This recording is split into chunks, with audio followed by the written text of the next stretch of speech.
From the studios of Staten Island Community Television, you're watching In the Bleachers, the TV show for the world's most passionate sports fans. Hello, everyone. I'm the official team psychiatrist of the New York Giants, also known as Jamie Hickson. Now, we actually have Hector Boza, my longtime broadcast partner, on the phone on hold right now, but we just got to wait for Kenny Graham to make his way back to the other side of the glass because he's actually taking care of some business in the big studio right now. Our former broadcast colleague, Fred Kasha, he's doing his show, Who Do You Like TV, right next door, so Kenny is going to be helping out in a little bit. In fact, I hear footsteps right now. Is that Kenny that I see? Yeah, that's him. That's Kenny on the other side of the glass. All we got to do is punch up Hector, and then we'll be ready.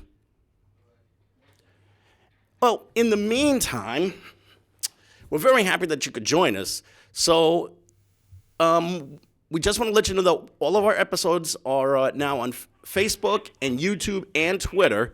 And that's also how you can contact us in the event that you have a particular story that you want for us to tell on the show. So, or if you actually want to be on the show to have something to contribute, that would be great too. Because the hardest, baddest, sexiest man on cable access TV said so. Way to try and interrupt me, man. No, I apologize, sir. No, you don't. Yes, I do. No, I you do don't. Apologize. I must apologize. Go ahead. I'm sorry. Go ahead. Continue, please. We just have to try and get to the business at hand. All I have to do is just say my this one simple message, and you'll know exactly where I stand right now. 2.5 months left until pitchers and catchers. That is all. Waiting for baseball to come. I'm definitely waiting for baseball to arrive because right now, this football season could not end any quicker. But wait a minute. We got a quarter of the season left. 4 games. And right now, these Jets and Giants, specifically the Giants, are looking progressively worse with every single game that they play. But wait a minute. What happened to our savior? What happened to our savior? The quarterback. If you're drafted number 3, the coach was behind him saying that, hey, you know. First of all, he was never a savior. He wasn't going to be a savior. It was way too much pressure to put on the kid to make him a savior. There was no doubt that he was not going to be the savior this year. According to the coach, he said we have a guy that's worth it. We have a guy that's going to show you something. Now, has he shown you something? That's just him trying to defend his player. That's all he's doing. Remember, he's not trying to do anything more than defend his player. And let me tell you, he is no different than any other head coach who tries to defend his young quarterback right now. That is true. But I like the way that he wanted to get rid of Eli Manning so badly. Not that Eli Manning would have been better or worse. I don't know. He didn't play the season. The point I'm trying to make is you had a coach that wanted to get rid of Eli Manning so bad because he kept on saying, this guy has the good, this guy has the good, be patient, this guy has the good. He will show you in a couple of games how good he is because he's got this and he's got that. And what happened? He has shown you, what has he shown you? You tell me. You've seen him more than I have. What has he shown you besides coughing up the ball? What has Daniel Jones shown me? Yes. Has he shown you? He's shown athletic ability. He's really quick when he's got the ball in his hands. He actually throws the ball with a lot more zip than I can see. That's 2 of the qualities that I've seen from the kid. And also, he's got really good height to try and get by in a particular game. But again, the way he's just coughing up the football, and it's not just the fumbles that he's given up, even though there haven't been that many. Every time he's throwing the ball to a defender, I'm thinking, where is he going? What did he see? Either a wide receiver is not running the correct route, or Jones was just so inaccurate that he practically gift wrapped the ball into a defender's hands. Other than that, I have not seen much from the kid. Or do you say, you know what, he deserves another year, or if the Giants get the number 1 draft pick, do you get another quarterback? Let me put it this way. Joe Burrow is looking a lot more attractive in an NFL uniform with every game that he wins than in years past. Think about it.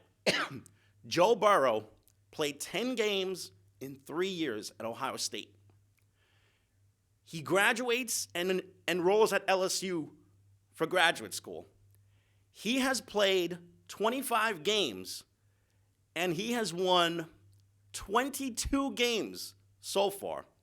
Last year was a really good season for him, but this year, even for him, I think he might have topped every single accomplishment that he made in his junior year, because all I'm seeing is a lot of zip on the ball.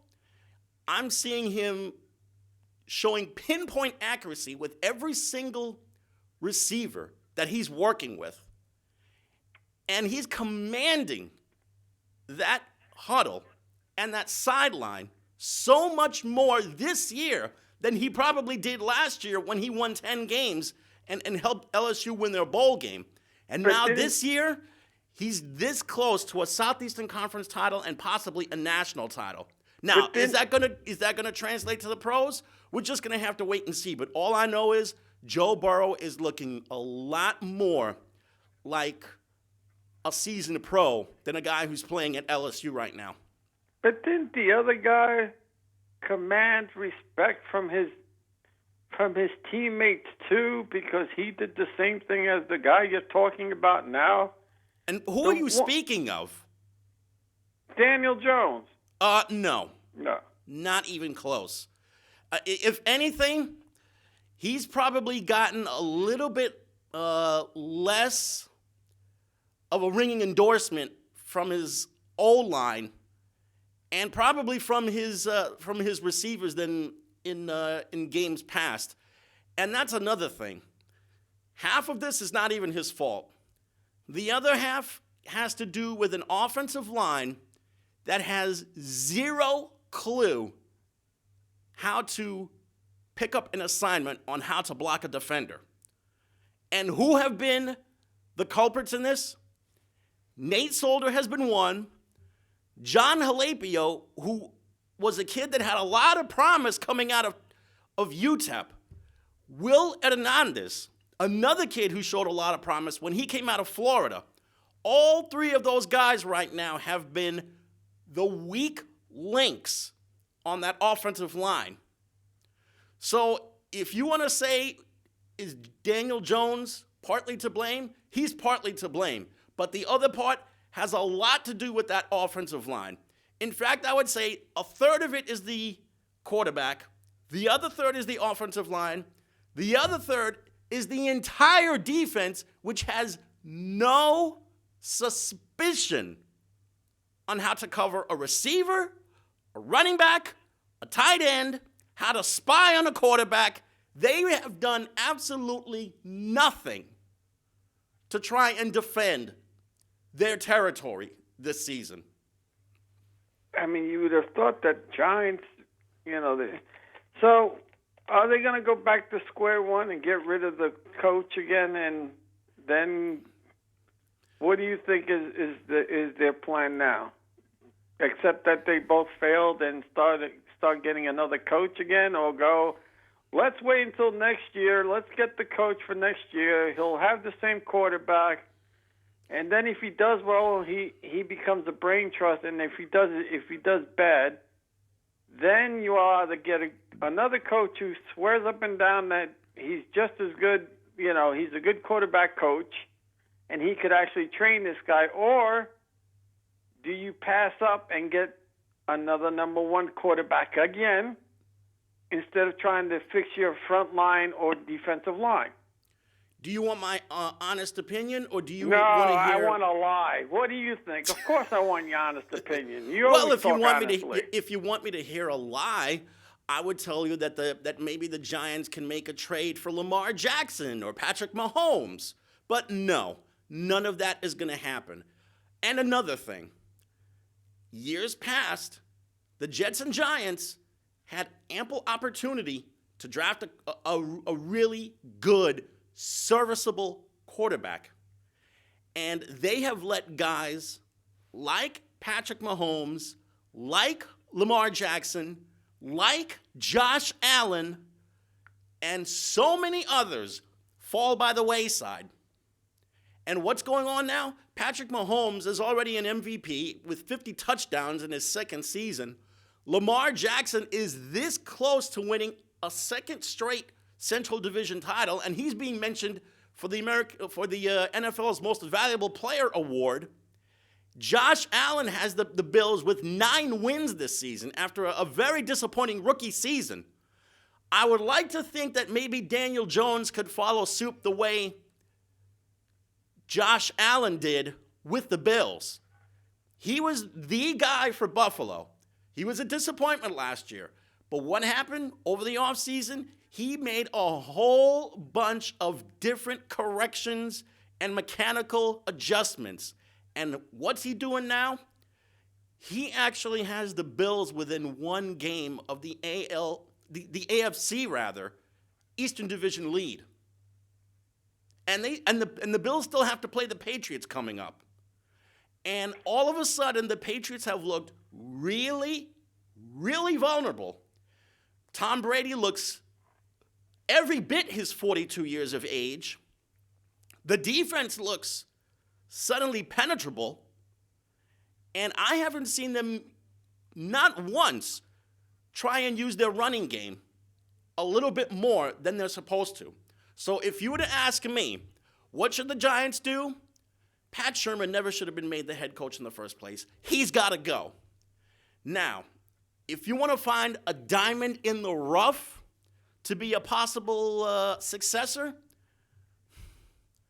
Mike Shula has been their quarterback coach for a while now.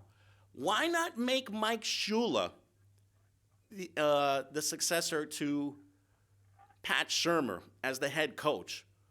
Or what about Romeo Crennel? Romeo Crennel is a guy who has been around the NFL for the better part of 30 years. He's coached the Giants. He's coached the Patriots. He's been head coach of the Browns. As a matter of fact, Romeo Crennel has been the longest-serving head coach of the Cleveland Browns for the last 30 years. And he was there almost 4 seasons. And now he's the defensive coordinator of the Houston Texans, a team that shellacked the Patriots on national television last night. Those are 2 guys that I would consider to be the Giants' next head coach. And I'll tell you right now, the Giants have got to clean up that defense because as is, they are doing nothing. And so if you were to do you get rid of the coach and you yes. keep the quarterback, or do you get rid of the quarterback too? Daniel Jones, I would give Daniel Jones a second chance because basing his history on 10 games is a little bit premature. I mean, look at what happened with Josh Rosen. Josh Rosen was practically handed the keys to the Arizona Cardinals last year, and what happened? He got sent to Miami. And now look where he is, benched in favor of Ryan Fitzpatrick, who has won probably 3 games for the Dolphins the second half of the season. As far as who they should draft, get a defensive player. I don't know how much more that we should be saying this. In fact, I think the Giants should invest their entire draft stock and maybe any free agent hopes that they have on defenders, because right now what I'm seeing is a complete and utter embarrassment. And the Jets? The Jets are another problem that defensively. The Jets have so many young players on that defense, but right now, the only diamond in the rough I'm seeing in that defense is Jamal Adams. And he's a guy who's got a little bit of growing up to do because he's been popping off at the mouth a little bit, practically comparing himself to Tom Brady. And Jamal Adams has not done anything in this league. But as far as what the Jets should do, first of all, would it hurt them to give the ball a little bit more to Le'Veon Bell? Le'Veon Bell has barely touched the ball this season. That's number one. Number two, get some freaking receivers for Sam Darnold to work with. And number three, get a franchise tight end. Number four, defense. I cannot say this enough. Will the coach if you be there don't next win year championships, it's because you don't have the proper defense to play with. Will the coach be there next year? My guess will be yes, although if you were to ask my opinion, I would say he should be out of there. Adam Gase is not a good fit for the Jets right now. How long has he been there? This is just his first season. He had, 3 years with the Dolphins? And already he's not gotten off to such a great start right now with a 4-8 record. And as far as Sam Darnold is concerned, Sam Darnold is somebody else who is really starting to concern me a little bit. His problem is he can't generate offense. I mean, twice the Jets have gone up against a winless team, and twice the most they could do is either 18 points or 6 points. How do you score 6 points against probably the worst team in the league? That's a byproduct of personnel that the Jets just don't have right now. So, let me ask you this. Out of the Jets and Giants, who does he have a better chance with? If you were to ask who's got the better team, the Jets or the Giants right now? Based on head-to-head, the Jets have the better team than the Giants do because the Jets beat the Giants. Technically, the Jets kind of sort of do have the better team than the Giants simply because of the fact that at least they were able to take advantage of their soft part of the schedule somewhat. Not only that, but the Jets blowing out the Raiders they did at home has to count for something. I mean, what in the world have the Giants done except stink it up 10 out of 12 games this season? And the thing is, how many times does the Jets have to start up? How many times do the Giants have to start anew to actually show promise? You don't want to see it happen too many times because if you have to start from scratch once every 2 or 3 years, that just reeks of incompetence in your front office, and it also reeks of desperation too. You have to give these guys a little bit more of a shelf life. But in the case of the Giants, not only does Pat Shurmur have to go, Dave Gettleman has to go too. I don't know what in the world he's doing. He thinks he knows what he's doing. I mean, you have the Giants with the same problem. You have the Jets and the Giants with the same problem. Yeah, they do. Faulty offensive lines and dreadful defense. and very little use of the running back. That's another thing. Where is Saquon Barkley? Why is he not getting the football? Saquon Barkley was good for about 150 to 200 yards from scrimmage per game last season. Now this year, he's averaging, 80 or 90 yards in scrimmage per game. He's not getting the football. And Le'Veon Bell is not getting the ball because the coach didn't want him there in the first place. This better not be some kind of personal thing. I'll tell you this right now. Because if it is, then that is just really, really childish. How do you just purposely overlook one of the best running backs in the game just for the sake of trying to do something else offensively? The same way the coach did not want Eli Manning is the same way he didn't want Le'Veon Bell. Plain and simple English. You had two people, you had two coaches that didn't want those two players, and they're not doing a damn thing. Now, all of a sudden, you're probably getting rid of the Jets coach, even though he's only had 1 year under his belt. And then what's he going to say? Well, the offensive line, we got to get better next year for the offensive line. And, the other guy was out with a strep throat.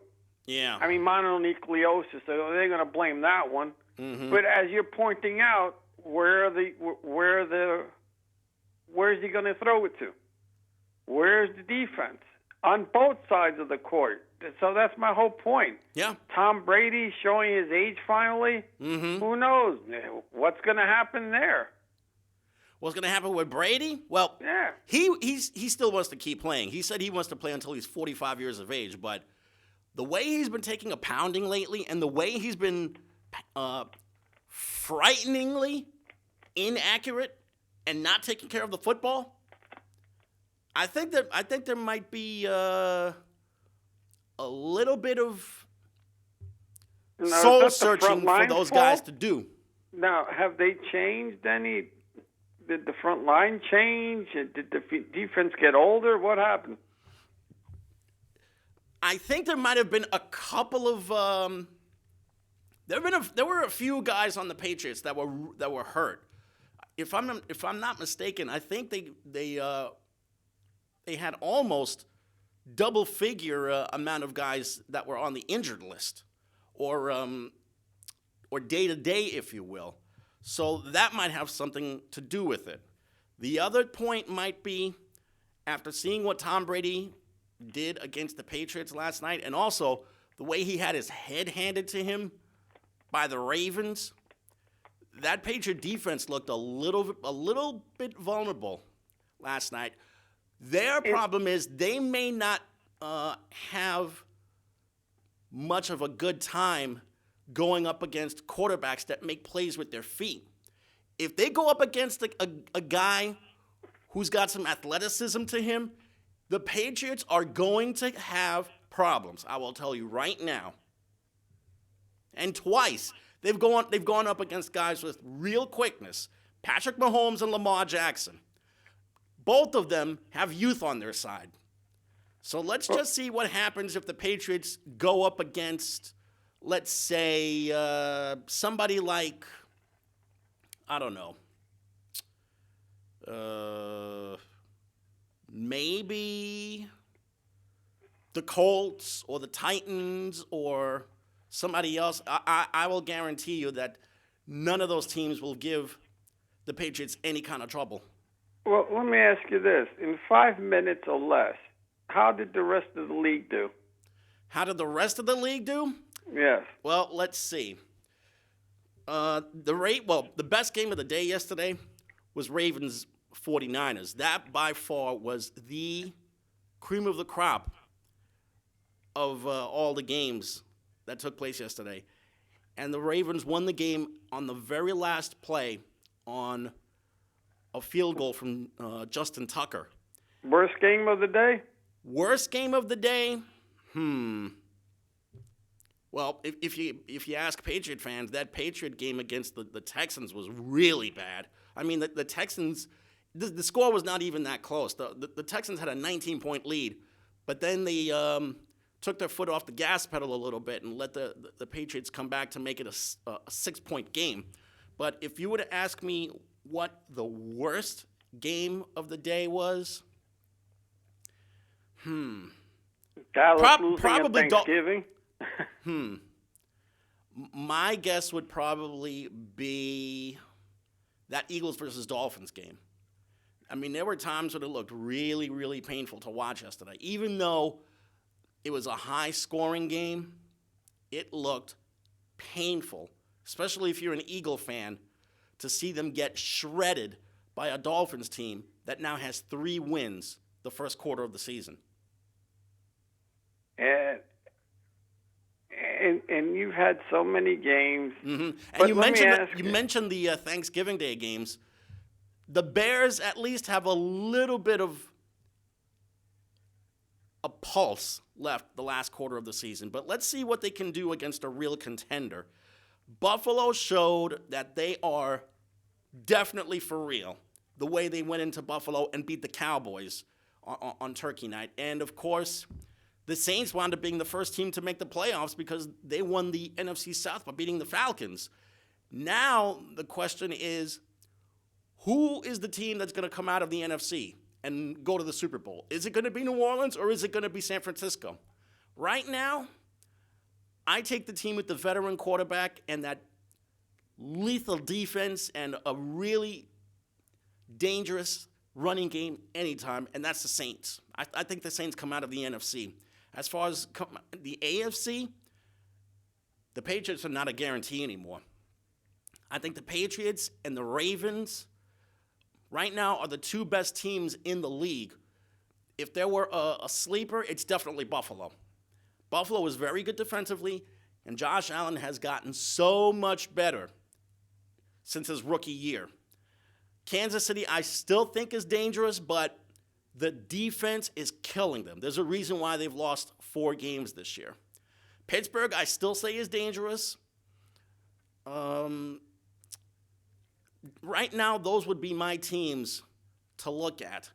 But if you were to ask me who comes out of the AFC, if Buffalo were to play New England again at M&T Bank Stadium, I think Buffalo could take them. I think they have enough of a running game, not just from their quarterback, but from their running back, that could really stick it to the Patriots this time. Now, right now, who's your underdog team that actually has a shot of making it? A real underdog that has a shot of making it? I don't know if you can call them an underdog, but I think Seattle is getting really, really overlooked so far. One other team that I still want to think has something left in the tank for this year, the Los Angeles Rams. I think they have enough weapons offensively where they could really make a challenge for a playoff spot. And I think they have enough defensively, especially with Aaron Donald and also the newcomer Clay Matthews, that they could try and put a scare into a few teams. Now, I wanted to talk about baseball with you because I found something very interesting between the Yankees and the Mets. Mm-hmm. I found the funniest. Well, I found, to me, there were funny articles. Mm-hmm. Because all the top pitches and all the top players, the Yankees are gunning for, and then when you go to the Mets section, they have a certain amount of they have a budget that they're only going to spend only so much money. Mm-hmm. So that's the thing with the Mets. There always has to be a budget on from the Mets' point of view. Do you think the Yankees are thinking about having a budget on what they want to spend? Well, I'll put it to you like this. If they're that close to winning, I don't see them having a budget because, according to some of the articles that I read, that they want to strengthen up their bullpen. They're going after more bullpen help. They need more bullpen help. All right, and they're going to go after starting pitchers because the hitting is there. It's just the pitching.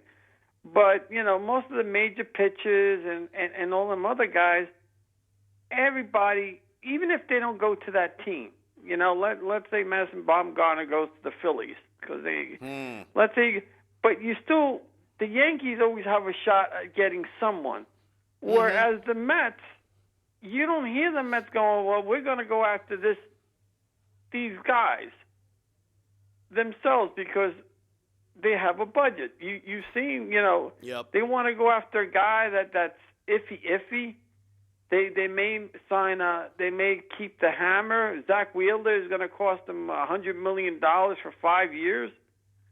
Wow. I mean, let's see how serious the Mets are about wanting to bring back Wheeler, because if they're not, this just goes to show you that they really do have a bunch of penny pinchers in their office. But the other part of it is, if you think about it, if you develop that team pretty good and you still have your starting five, if you sign the people that you have to sign pitching-wise and you strengthen up that bullpen with some quality bullpen pitchers such as the ones that the Yankees are going after, then you have a decent shot at a really good team. They have these. I mean, there was an article in there that they say now the guy from the Pirates, the center fielder, or Brett Gardner going over to the Mets. Imagine that. But let me tell you, Starling Marte would be a great idea patrolling the outfield for the Mets. And that article that you sent me, the link from SNY, getting Josh Hader from the Brewers would be a great idea. He would stabilize that bullpen rock solid. He's iffy. He's going to cost a lot for the Mets to try and give up, though. And that's the thing. Oh, that article about the players, that if you trade the players for a certain amount of players. I think I sent you that article, too. If the Brewers and the Mets made that trade. Yeah. Two proposals were on that table. Exactly. So the point is, but I just find it very amusing that they always make the Mets look cheap, and the Yankees as if they have the biggest bankroll in the world. And keep in mind, you don't necessarily have to have a $250 to $300 million payroll just to win a World Series. This is true. Look at what the Astros have done. Look at what the Kansas City Royals did 4 years ago. Look at what the Nationals did this year. No Bryce Harper, no problem. Exactly. But the thing is that when you always mention the Yankees, and if you ever mention the Yankees, the Phillies, and Atlanta Braves, they're always the top 5 teams that are willing to spend money to some degree. The Red Sox, too. And they just signed someone else. They actually signed... Who are you talking about? Which team are you talking about? Boston Red Sox. They actually signed someone. Oh, okay. For 4 years, Masaka. Oh, you're talking about the Japanese kid? Yeah, something like that. Anyway, the whole point is that I just find it amusing that the Mets always looking on the cheap side, and the Yankees always looking like the big bankrollers. And I have no idea why. And the Mets, because the Mets have always been somewhat cheap, but then when they do sign someone, they'll sign a Bobby Bonilla. They'll sign, look, the Yankees signed Jacoby Ellsbury, and you don't know if the Yankees let him go or not. Tell you what, though. You mentioned Jacoby Ellsbury. He's going to be owed a lot of money for next season. But at the same time, Brett Gardner, let me tell you, Brett Gardner was a really valuable player for the Yankees these last 12 years. Didi Gregorius. Yeah, Didi Gregorius was somebody who was, let's face facts, the dude was outstanding, both at the plate and defensively for the Yankees in the last 5 years. This year was tough for him because he was hurt, so he only played half the season. But let me tell you, he brought up one big hit after another for that team. And I'll never forget it.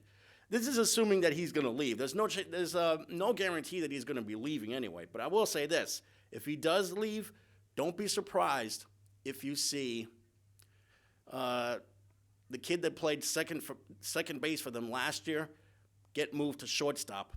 Gleyber They have Torres. him going to Seattle. They have Gregorius going to Seattle? Yeah. Interesting. That one I could probably see because the Mariners do need some infield depth. But at the same time, if Torres winds up going from second to third, who's going to take over second? Or what's going to happen with DJ LeMahieu? Is he going to play? Is he going to finish at third? Is he going to go over to second? And maybe the Yankees make room for Miguel Andujar, who practically missed the entire season and should be ready for spring training. There's a lot of decisions for the Yankees to make. I mean, right now, who do you see the Yankees keeping? Who do you see the Yankees actually out of the players that they're so-called supposed to get? Who do you see them getting for real? Who do I see them keeping? I still have this sneaking suspicion. Who do you see them keeping, and which free agent will think will really come to the Yankees? I still have this sneaking suspicion that Brett Gardner is going to find a way back on the Yankees next season, even if it's on a one-year deal.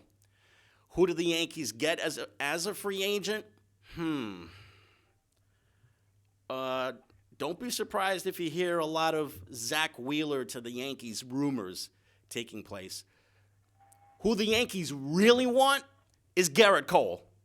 But I think it might be wishful thinking because it could take probably a 10-year deal worth $250 million to try and land Garrett Cole.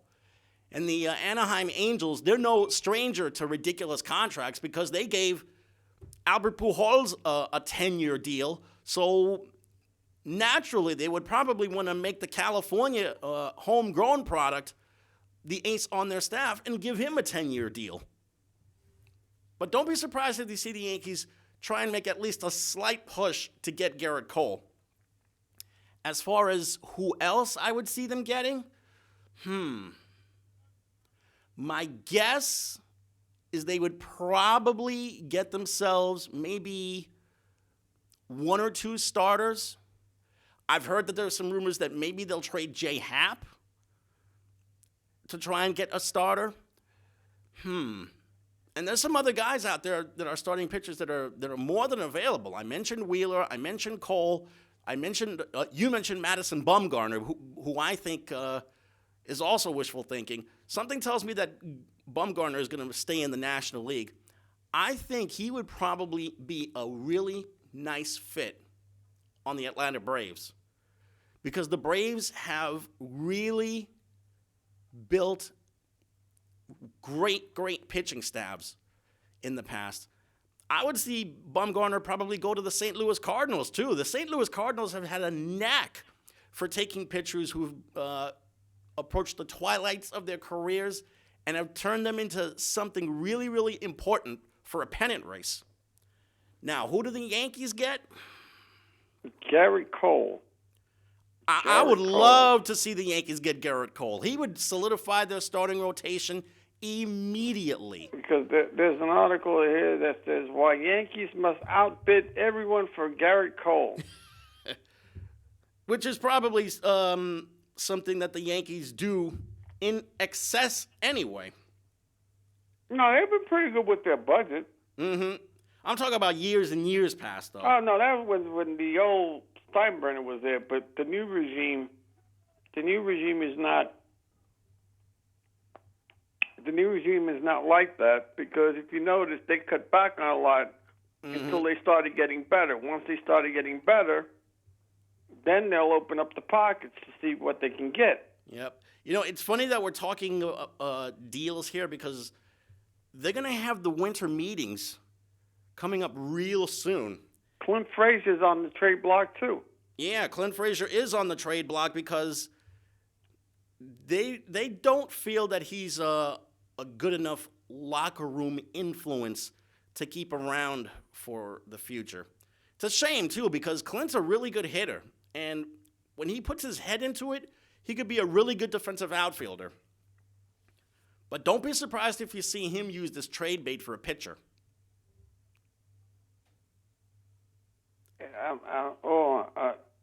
Dylan Betances. That's another guy who's Romine. unavailable at the moment. Well, I shouldn't say unavailable, but is a free agent at the moment. And he missed Rosenstein. he wound up missing the majority of the season. Randy Miller. Mm-hmm. Aaron Hicks. Aaron Hicks was a guy who really helped the Yankees a lot when he suited up for them. He was hurt for the majority of the year, but I remember that diving catch that he made in Minnesota that really made me think this guy is someone that the Yankees definitely need to hold on to a little while longer. Will Cole get the biggest offer from Yankees, then pull a Greg Maddux? Oh, I don't know about that, because when Greg Maddux signed his contract with the Braves, he got a rather cheap deal compared to this year's standards. Yeah, but he wanted to stay with the Braves. That was the thing, though. He wanted to stay with the Braves. Mm-hmm. And he had a tremendous career with the Braves and the Cubs. So that's why,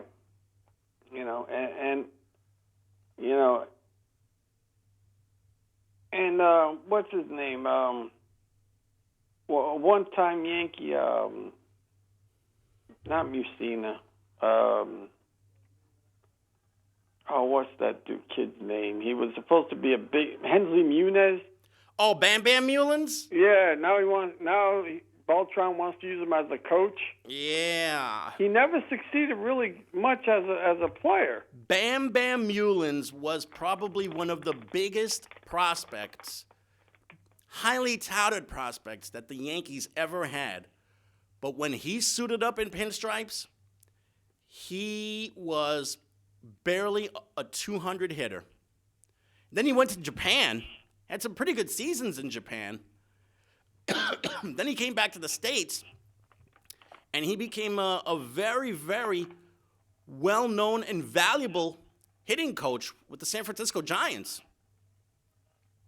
And if I'm not mistaken, I think now Bam Bam is on the Mets as their hitting instructor as well. And they got an ex-Met, Jeremy Hefner, to be their pitching coach all of a sudden. Well, that's my whole point. Like I said, you're seeing all these things about how the Yankees are going to go after this guy, how the Yankees may have to go after that guy, even though sometimes they use the Yankees as leverage to get more money. Mm-hmm. But with the Mets, you don't see none of that. I don't see any free agent, big-ticket free agent, ever saying that they want to play for the Mets. It's always that they want to play for the Yankees, or the Red Sox, or the Cardinals, or the Cubs, but not the Mets. Or the Dodgers, too. Especially the homegrown products in L.A. All the homegrown products in L.A., they only want to play for the Dodgers. What would a full season of Mike Ford look like? What was that? What would a full season of Mike Ford look like? A full season of Mike Ford, you mean? Yes. If he keeps on bashing home runs the way he did against Oakland to win a game, then he would look really dangerous in that lineup. And they're also saying that the Yankees should go after Zach Wheeler or Alex Wood. Zach Wheeler, I've heard. Alex Wood, maybe. He would be probably a low-cost option that the Yankees could use. But would he be worth it? Is he worth it? Well, let's take a look at some of his numbers, if you will.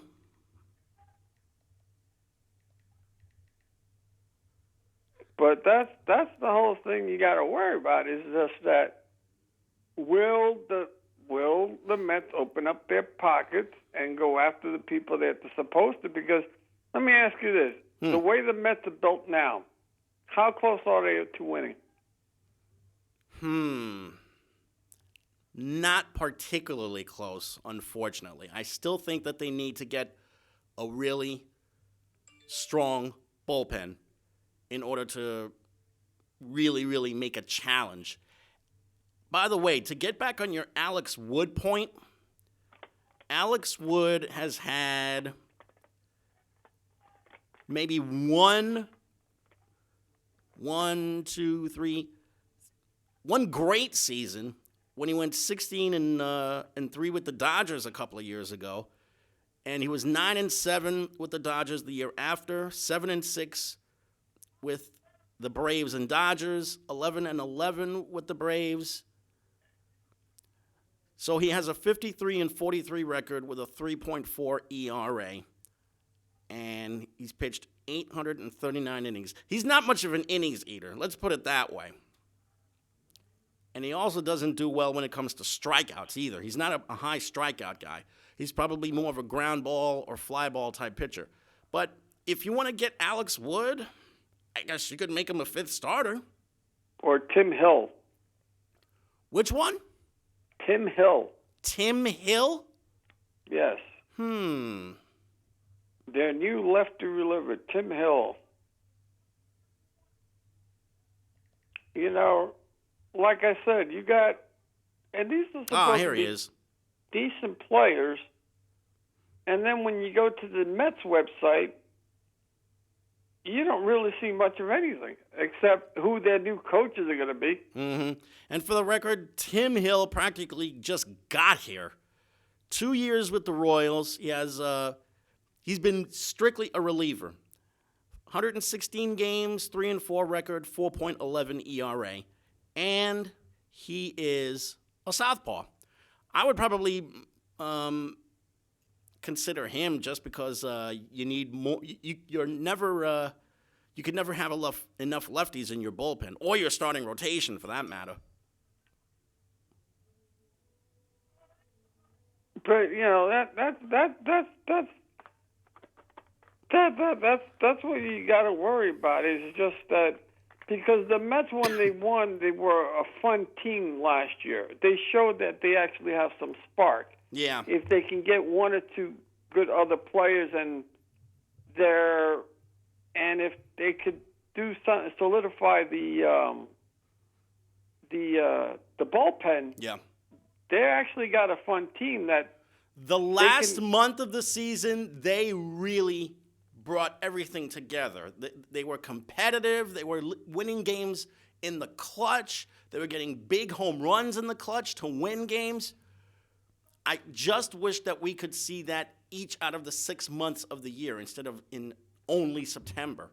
But you know what? They have all off season to try and fix things.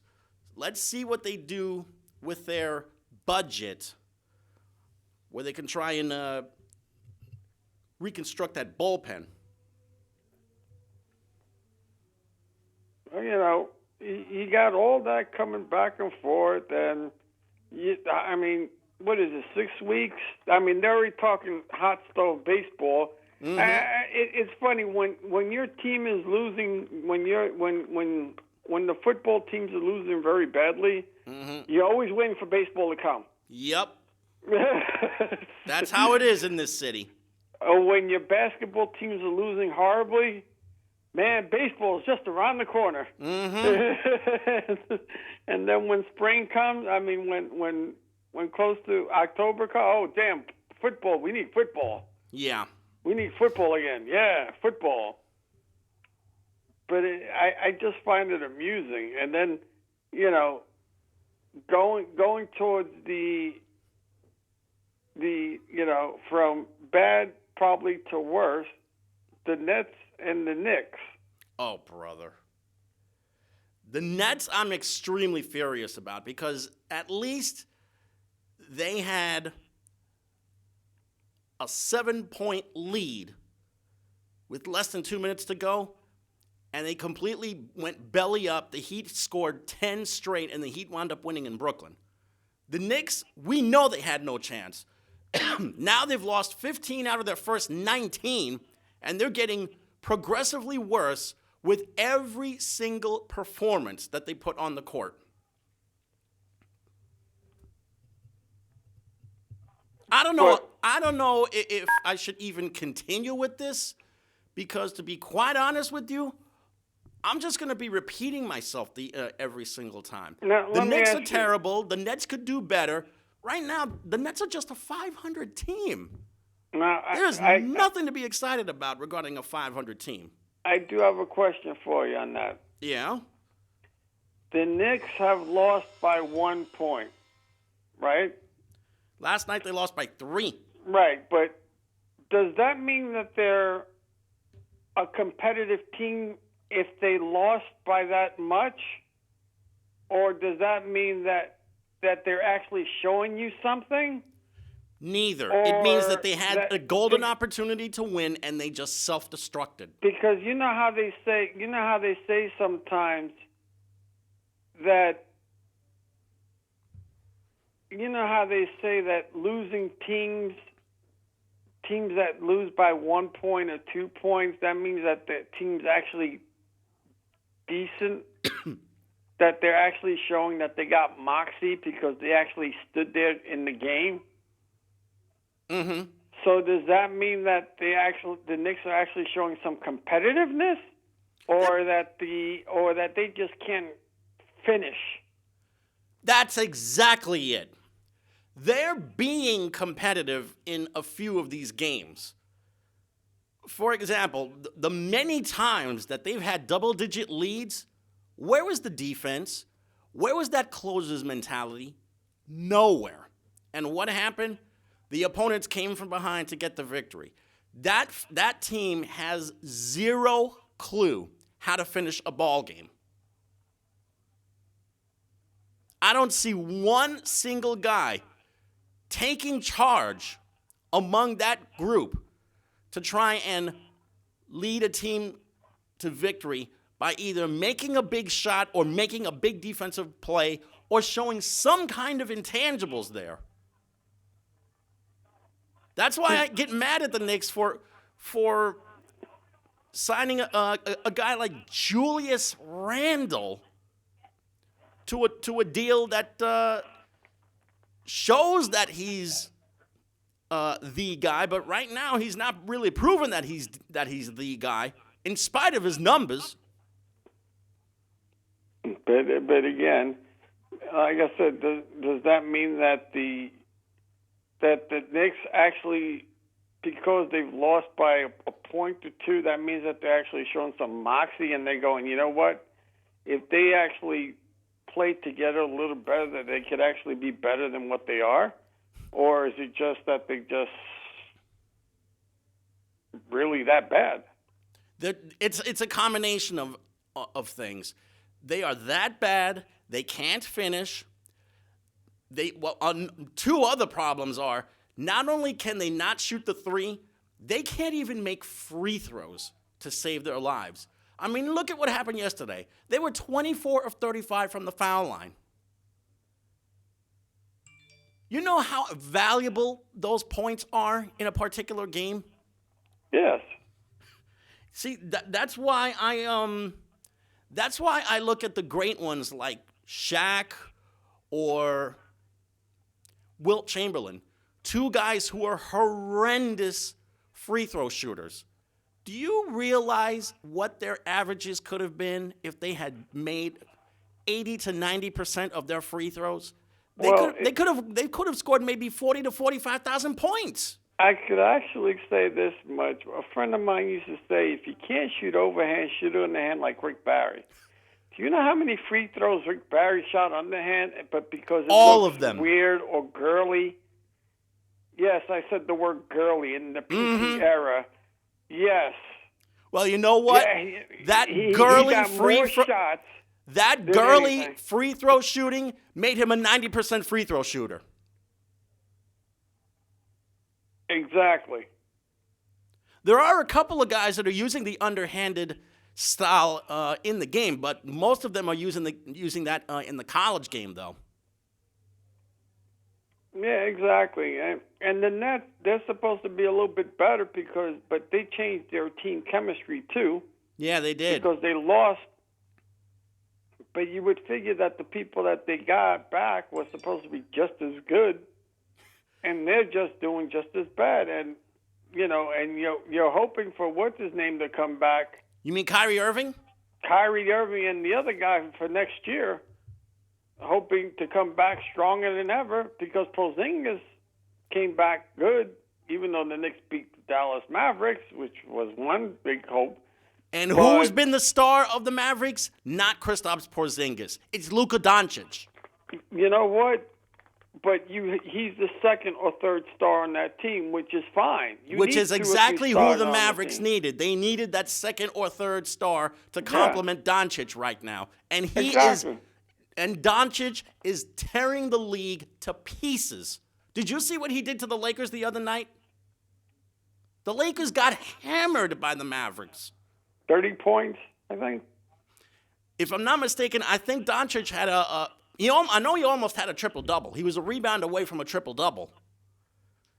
It's astounding what that kid has done in this game so far. I mean, I'll tell you, under a minute, the teams that signed the big players, are they doing what the teams that signed the big players, are they doing what they're supposed to be doing, winning? Well, if you would, in the case of the Miami Heat, the answer is yes, because Jimmy Butler almost single-handedly brought that team back from the brink of a loss by scoring 5 points in the last 90 seconds to give the Heat a victory. If you were to look elsewhere, Anthony Davis is doing very well. He just has to keep himself healthy, and the Lakers are the best team in the league right now. One other player that I can look at that's doing very well for himself, Russell Westbrook with the Rockets. And so far, the Rockets have done very well for themselves.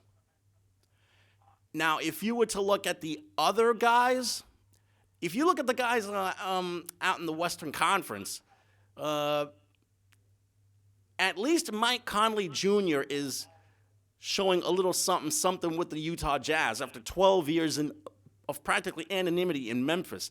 Now he's this close to making the Jazz a contender.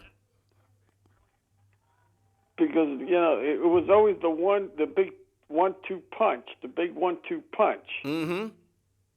Did most of the teams that made the 1-2 punch succeed, or are they failing in your eyes? They're succeeding so far. The Lakers are doing great. The Rockets are doing great. If you look at the Jazz, I think you can probably look at the 1-2-3 punch that they have there. Mike Conley, Rudy Gobert, Donovan Mitchell. 3 guys who could help the Jazz probably win a big game down the stretch of a season. But it is 7:59, and it's time to say goodbye. We didn't talk about the Rangers or the Islanders or the Devils, so sorry about that. They're all playing right now. And they're all having decent seasons. Yep. The Islanders are having the better season out of the 3. Mm-hmm. At least the Rangers are showing a little bit, just a teeny tiny bit of promise right now. But like I said, we must say adieu because it is 7:59, and you know what that means?